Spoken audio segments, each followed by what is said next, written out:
नमस्कार दोस्तों, एक बार फिर से आप सभी का स्वागत है मेरी यूट्यूब चैनल पर। आज एक और इम्पोर्टेंट टॉपिक आप लोगों के बीच लेकर आया हूँ। आज के दिन इस वीडियो में बात करने जा रहे हैं eco clubs for mission life का रजिस्टर माह जून 2026 का। जो विभिन्न तिथियों में गतिविधियां हैं उसका जिक्र इस वीडियो में करूंगा, जिसमें पहली गतिविधि 5 जून यानी विश्व पर्यावरण दिवस की होगी। तो वीडियो को बिना स्किप किए अंत तक जरूर देखिएगा। वीडियो को लाइक शेयर कमेंट जरूर कीजिएगा। चैनल यदि अभी तक सब्सक्राइब ना किया हो तो चैनल को सब्सक्राइब करके बेल आइकन को हिट करके और जरूर सेलेक्ट कर लीजिएगा। तो कंटिन्यू करते हैं वीडियो। सबसे पहला पेज देखिए रजिस्टर का, ये eco clubs for mission life register. फिर सेशन 2026-27 चल रहा है। देखिए अप्रैल और जून के भी मैंने वीडियोज बनाए हुए हैं मेरे यूट्यूब चैनल पर, आप देखेंगे जरूर। इको क्लब्स की प्लेलिस्ट में मिल जाएंगे। यहाँ पर स्कूल का नाम, ब्लॉक और डिस्ट्रिक्ट का जिक्र कर देंगे। फिर आता है जो पहला एक्टिविटी वाला डे, वो है 5/6/2026 यानी शुक्रवार। गतिविधि है विश्व पर्यावरण दिवस और प्लास्टिक प्रदूषण को समाप्त करना। प्रथम गतिविधि आज दिनांक 5/6/2026 दिन शुक्रवार को जून माह की प्रथम गतिविधि का आयोजन किया गया। इको क्लब की बैठक में सभी सदस्यों ने प्रतिभाग किया और सभी द्वारा अपनी सहभागिता हेतु आश्वासन दिया गया। आज दिनांक 5/6/2026 दिन शुक्रवार की प्रथम गतिविधि विश्व पर्यावरण दिवस सत्र का उद्देश्य छात्रों में पर्यावरण के प्रति जिम्मेदारी और संवेदनशीलता विकसित करना है, ताकि वे न केवल वर्तमान समय में बल्कि भविष्य में भी पर्यावरण संरक्षण में महत्वपूर्ण योगदान दे सकें।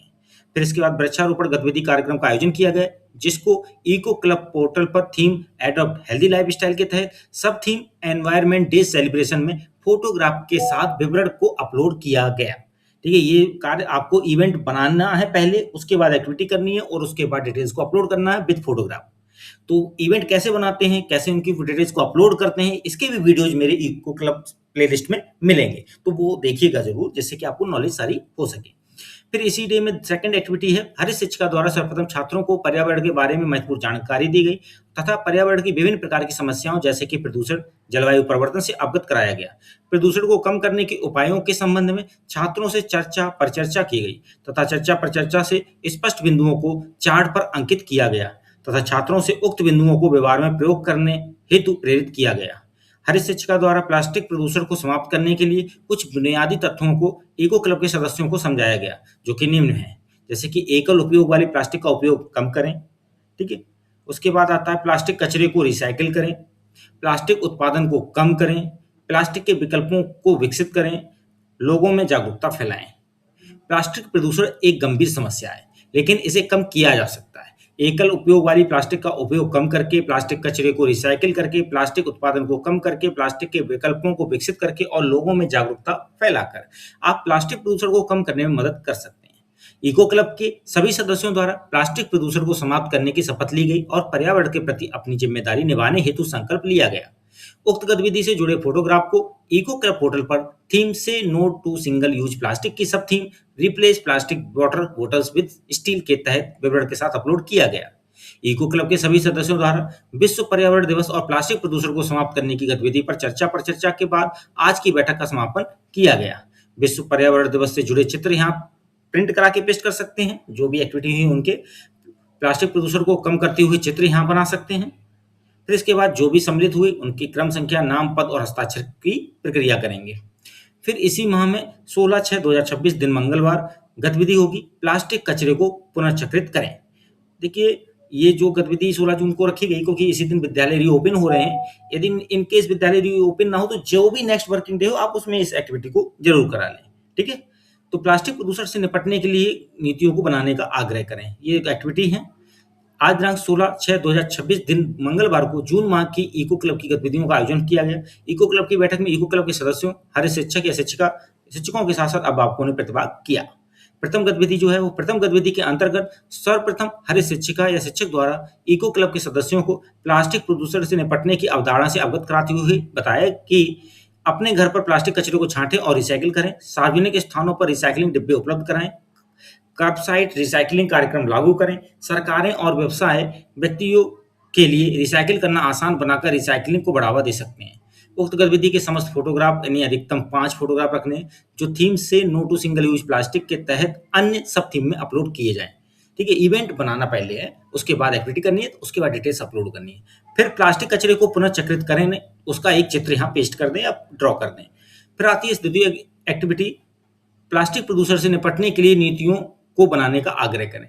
इस गतिविधि के अंतर्गत आज इको क्लब के सदस्यों के मध्य व प्लास्टिक प्रदूषण से निपटने की नीतियों को बनाने के विषय पर आधारित सोच विचार करना गतिविधि कराई गई। छात्रों ने अपने आसपास के क्षेत्र को ध्यान में रखते हुए निम्न विचार विमर्श किया। स्थानीय, राज्य और राष्ट्रीय स्तर की तरह अपने ग्राम स्तर पर प्लास्टिक प्रदूषण से निपटने के लिए नीतियों का समर्थन करें। एक प्रभावी, मजबूत वैश्विक प्लास्टिक संधि का समर्थन करें। दुनिया भर की सरकारें प्लास्टिक प्रदूषण को रोकने के लिए नीतियां बनाने लगी हैं। कई नीतियों का उद्देश्य आम एकल उपयोग वाले प्लास्टिक उत्पादों और पैकेजिंग पर प्रतिबंध लगाना है। अन्य में प्लास्टिक कचरे को समग्र रूप से कम करने और प्लास्टिक उत्पादों की रिसाइक्लिंग और खाद बनाने को बढ़ाने का लक्ष्य है। उक्त गतिविधि के समस्त फोटो यानी अधिकतम 5 थीम से no to single use plastic के तहत अवेयरनेस कैंपेन सब थीम में अपलोड करें। अवेयरनेस कैंपेन गतिविधि में सभी का उत्साहवर्धन किया गया, ये भी लिखना है। सभी गतिविधियों को कराकर आज की बैठक का समापन करेंगे। बच्चों का विचार विमर्श करते हुए एक फोटो प्रिंट करके यहाँ पेस्ट कर देंगे। फिर नेक्स्ट डे में जो एक्टिविटी है वो 20/6/2026 शनिवार गतिविधि विश्व योग दिवस और पोस्टर मेकिंग प्रतियोगिता। देखिए 21 को क्या हो रहा है कि संडे पड़ेगा, ठीक है। इस दिन यदि एक्टिविटी होती है तो उसके आप पहले दिन एक्टिविटी करा सकते हैं। यदि इसी दिन 21 को विद्यालय खुलते हैं तो आप 21 को डेट यहाँ पर कर सकते हैं मेंशन, ठीक है। तो आप डेट को थोड़ा सा देख लीजिएगा, जो भी नेक्स्ट ऑर्डर्स आते हैं गवर्नमेंट के उसके अकॉर्डिंग आप डेट का सिलेक्शन कर लीजिएगा। हाल फिलहाल मैंने सैटरडे अभी इस डॉक्यूमेंटेशन में लिखा हुआ है। आप इसको डेट को कॉलम को छोड़ भी सकते हैं कि 20 को या 21 को, क्योंकि ओपन हो सकता है स्कूल 21 को, यदि तो फिर आपको ये 21 को मैनेज करना है पूरा। आज दिनांक 21 वो 20/6/2025 दिन शनिवार को 2026 लिखना है, ये 25 नहीं होगा, ठीक है, सॉरी 26 दिन शनिवार को जून माह की इको क्लब की गतिविधि विश्व योग दिवस प्रत्येक वर्ष 21 जून को मनाया जाता है का आयोजन किया गया। इको क्लब की बैठक में इको क्लब के सदस्यों, हर शिक्षक या शिक्षिका या शिक्षकों के साथ साथ अभिभावकों ने प्रतिभाग किया। वर्ष 2026 के लिए अंतर्राष्ट्रीय योग दिवस की मुख्य थीम स्वस्थ वृद्धावस्था के लिए योग इसे केंद्रित आयुष मंत्रालय द्वारा घोषित किया गया है, जिसे मुख्य उद्देश्य बढ़ती उम्र में शारीरिक सक्रियता और बेहतर स्वास्थ्य को बढ़ावा देना है। इको क्लब अक्सर अपने कार्यक्रमों में पर्यावरण और प्रकृति को शामिल करते हैं। इसके अनुसार 2026 में इको क्लब के लिए योग दिवस की प्रासंगिक थीम प्रकृति के साथ योग या सतत जीवन के लिए योग है। हर शिक्षिका या शिक्षक द्वारा बताया गया कि अंतर्राष्ट्रीय योग दिवस प्रति वर्ष 21 जून को मनाया जाता है। यह दिन उत्तरी गोलार्ध में वर्ष का सबसे लंबा दिन होता है और योग भी मनुष्य को दीर्घायु बनाता है। 11 दिसंबर 2014 को संयुक्त राष्ट्र के 177 सदस्यों द्वारा 21 जून को अंतर्राष्ट्रीय योग दिवस मनाने के प्रस्ताव को मंजूरी मिली। भारत के इस प्रस्ताव को 90 दिन के अंदर पूर्ण बहुमत से पारित किया गया, जो किसी प्रस्तावित दिवस को संयुक्त राष्ट्र संघ में पारित करने के लिए सबसे कम समय है। फिर आता है 11 दिसंबर 2014 को अमेरिका में स्थित संयुक्त राष्ट्र महासभा में अंतर्राष्ट्रीय योग दिवस के प्रस्ताव को मंजूरी मिलने के बाद सर्वप्रथम इसे 21 जून 2015 को पूरे विश्व में अंतर्राष्ट्रीय योग दिवस यानी इंटरनेशनल डे ऑफ योगा के नाम से मनाया गया।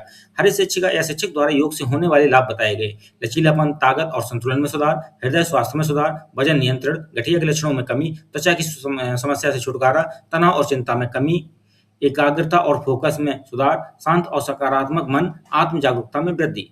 उक्त गतिविधि के फोटोग्राफ को इको क्लब पोर्टल पर थीम एडॉप्ट हेल्दी लाइफस्टाइल की सब थीम जागरूकता सत्र के तहत विवरण के साथ अपलोड करेंगे। इसके फोटोग्राफ्स आप प्रिंट कर लेंगे योग करते हुए बच्चों के और वो पेस्ट कर देंगे यहाँ। फिर आता है पोस्टर मेकिंग प्रतियोगिता गतिविधि। हर शिक्षिका या शिक्षक द्वारा विश्व योग दिवस से जुड़े पोस्टर बनाने की गतिविधि छात्रों के बीच कराई गई, जिसमें योग आसन, योग से होने वाले लाभ, योग से जुड़े विभिन्न चित्रों का छात्रों द्वारा बनाया गया। गतिविधि के पश्चात छात्रों को पुरस्कृत किया गया। उक्त गतिविधि के समस्त फोटोग्राफ अधिकतम 5 theme adopt healthy life style के तहत पोस्टर बनाना सब थीम में अपलोड किए गए। पोस्टर बनाना गतिविधि में सभी का उत्साहवर्धन भी किया गया। फिर पोस्टर बनाते हुए छात्रों का फोटो प्रिंट करके यहाँ पेस्ट कर देंगे। फिर आती है नेक्स्ट डे की एक्टिविटी, दिनांक 27/6/2026 शनिवार। देखिए आप सिग्नेचर भी करा सकते हैं हर एक्टिविटी के बाद, ठीक है। एक जो मैंने स्टार्टिंग में एक्टिविटी के बाद दिखाया था टेबल, क्रम संख्या, नाम, पद और हस्ताक्षर, ठीक है। ये इको क्लब की टीम और बच्चों के नाम जो भी उनके पद होंगे इको क्लब की टीम में। आज दिनांक 27/6 दिन शनिवार को स्कूल जून माह की इको क्लब की गतिविधि स्कूल परिसर का प्लास्टिक ऑडिट का आयोजन किया गया। तो ये 27/6/2026 शनिवार के दिन की गतिविधि है। इको क्लब की बैठक में इको क्लब के सदस्यों, हर शिक्षक या शिक्षिका या शिक्षकों ने प्रतिभाग किया। स्कूल परिसर में प्लास्टिक ऑडिट गतिविधि एक ऐसी गतिविधि है जो छात्रों को प्लास्टिक के उपयोग और अपशिष्ट के बारे में जागरूक करने और प्लास्टिक कचरे को कम करने के लिए प्रेरित करने में मदद करती है। यह गतिविधि छात्रों को अपने स्कूल परिसर में प्लास्टिक के उपयोग की जांच और विश्लेषण करने के लिए प्रोत्साहित करती है। गतिविधि का उद्देश्य क्या है? छात्रों को प्लास्टिक के उपयोग और उसके प्रभाव के बारे में जागरूक करना, प्लास्टिक कचरे को कम करने के लिए प्रेरित करना, स्कूल परिसर में प्लास्टिक के उपयोग की मात्रा और प्रकार की पहचान करना, प्लास्टिक कचरे के प्रबंधन के लिए प्रभावी तरीके विकसित करना।